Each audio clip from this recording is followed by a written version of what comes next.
Hey,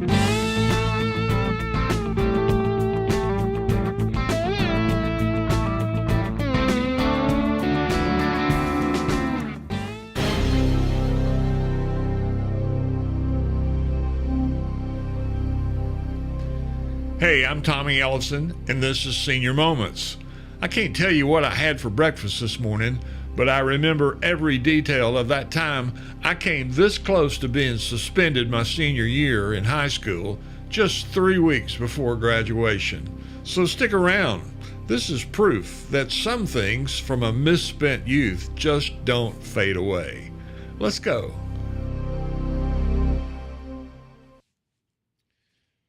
Well, hey guys, good afternoon. It's 5 o'clock on Sunday afternoon, and it's time for Senior Moments, Evidence of a Misspent Youth. I'm Tommy Ellison, your host, and I guess the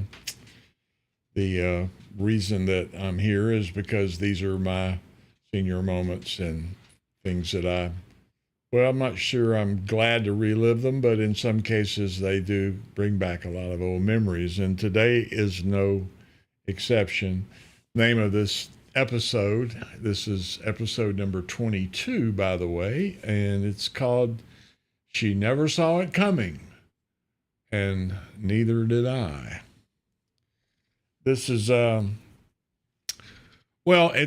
this goes back to my high school days, and we talked a little bit about college football last week, and I can't seem to get away from it, but it was a big part of my life. And this particular episode that I'm sharing with you tonight, really represents some of the moments that you kind of want to forget, and yet people and your memories of them keep bringing them back. And this is one of those that pops up in my mind on occasion. And sometimes I run into people that I knew in high school and that actually witnessed this event, reminding me of it or seeing if I remember it. And of course, as I said, some things you never forget. And this is one. I really have tried to forget this one, but it never quite seems to fade away. And it took place at my high school, Fairfield High School, football banquet. And this would have been my sophomore year. So this would have been my first year of attending the banquet. But more importantly, it was not only my first year to attend the football banquet, it was also my first year to have what I would call a real date. And this date, I'm not going to change the name to protect the guilty and the innocent here, but I'm going to just use her first name. And her first name was Kay. That was her real name. And this was, somewhat of a formal, I guess you would call it a semi-formal banquet.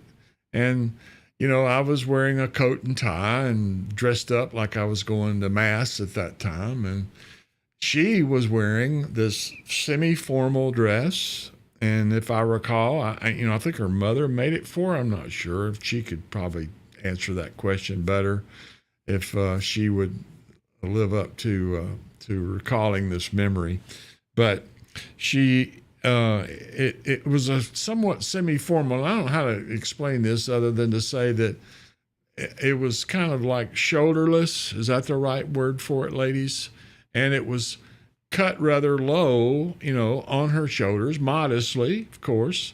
This was 1965, maybe. And I mentioned that only for one reason. She was wearing what I would call a low-cut dress. And the reason I mention it is because when I arrived at her house, I had purchased a corsage. I think, if I recollect, it was a white carnation and maybe two carnations. And when I picked it up at the flower shop, the place smelled like funerals that I'd been to. And, I didn't know what at the time, but that was probably a precursor of what was to come later, the funeral part, that is. and you'll see what I mean shortly. I remember she, following protocol, had me a boutonniere, and I think that's French for flower on your shoulder. I'm not sure about that. But anyway, I was kind of proud because it was one of the first dates I'd ever been on. And I'm still a little fuzzy on the details, but I think my mom actually drove me there to pick her up because, well, I wouldn't have been of age to have a driver's license. So I don't recall it being my dad. I think it must have been my mom that, dropped me off at the front of the house. I went to the front door, and I remembered the awkwardness. Guys probably that have been in this situation, you know what I'm fixing to say. There was an awkwardness of trying to pin the corsage onto the front of her dress, especially while her dad was kind of overseeing my arrival, and I eventually blundered it so bad I had to turn the responsibilities. Her mom said, "Can I do that for you, Tommy?" And I said, "Would you please?" Because I'm shaking like this. Because let's face it, it was somewhat low cut, and if it was Star Trek, this was going to places where man had never gone before. So nevertheless, it was a little bit embarrassing for me. And so mom took over, not my mom, her mom took over and pinned that corsage on her bodice, as it were. And it was a nice evening. And I wish I could remember who was sitting at the table. There were like four top tables, four to a table. And the meal, was typical banquet meal, if I remember correctly. It was, the rubber chicken, green beans, mashed potatoes, a roll. And it wasn't too much unlike our pregame meals playing football, except there was no dry toast to go along with it. And I knew there was going to be a program, where awards were being passed out to players of the year and most valuable players and things of that nature, best linemen, best running backs, blah, blah, blah. And, being a sophomore, I wasn't expected to win any of those. And so my expectations were not set too high. But that's really not what the story is all about. I was there really for the benefit of the team, being a part of the team, and the opportunity to take a really cute girl out on a real date. Again, it wasn't about football. It was about a cute girl named Kay on a real date. And little did I know there was one additional part of the program that I wasn't totally prepared for. And this is where the trouble began. Now, picture this. Big lineman, me, Tommy Ellison, number 77 in high school, proudly standing up at the table to introduce myself to the audience. Many parents were there and booster club members, and so it was a pretty large group, and each person was asked to stand up. Each player was asked to stand up and tell their name and their position and to introduce their date. So far, so good. Problem is, my date, as I stood to introduce myself, I'm looking at the head table, and my date is slightly out of my peripheral vision. And what I didn't realize was she was also standing right beside me. And Kay was, I'm probably 6'3", 6'4" when this took place, and Kay, if I had to guess, was probably around 4'11", little petite girl.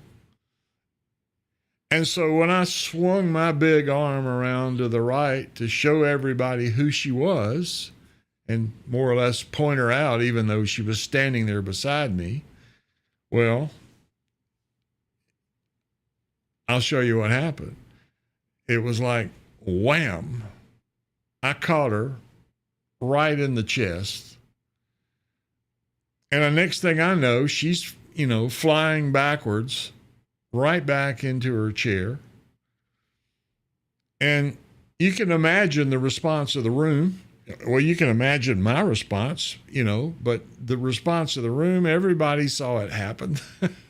4 people at every table, they were laughing, they were gasping, while I just kind of stood there, red-faced, trying to recover.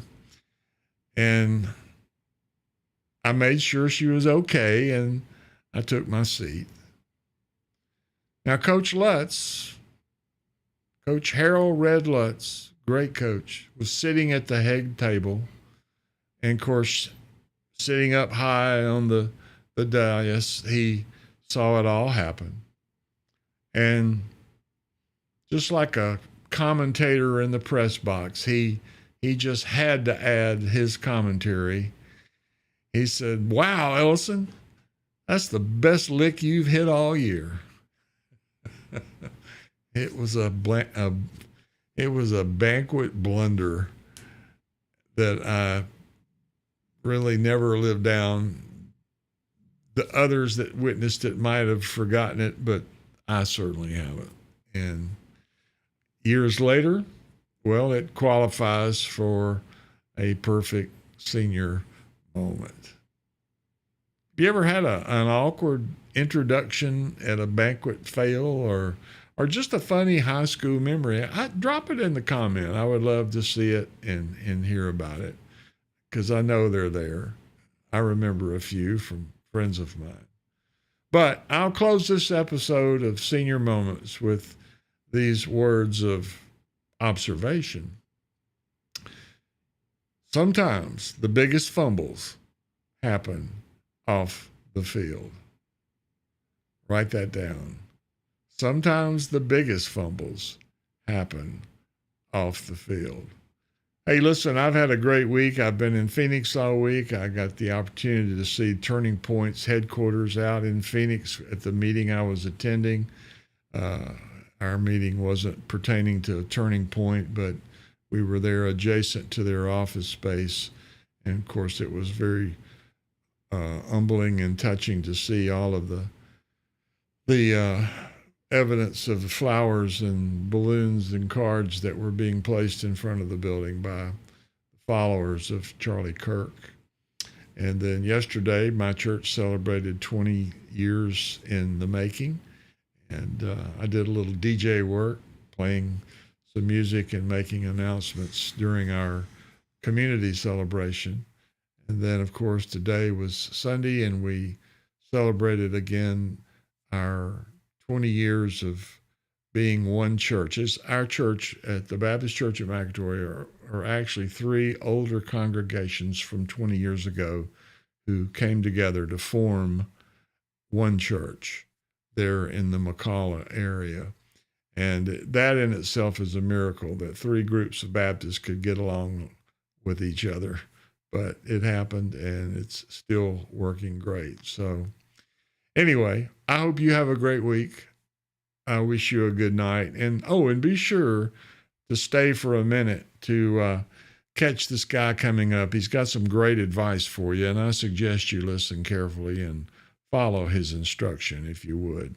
Okay? I would appreciate it. You have a great evening, and thanks for tuning in to Senior Moments, evidence of a misspent youth. Good night.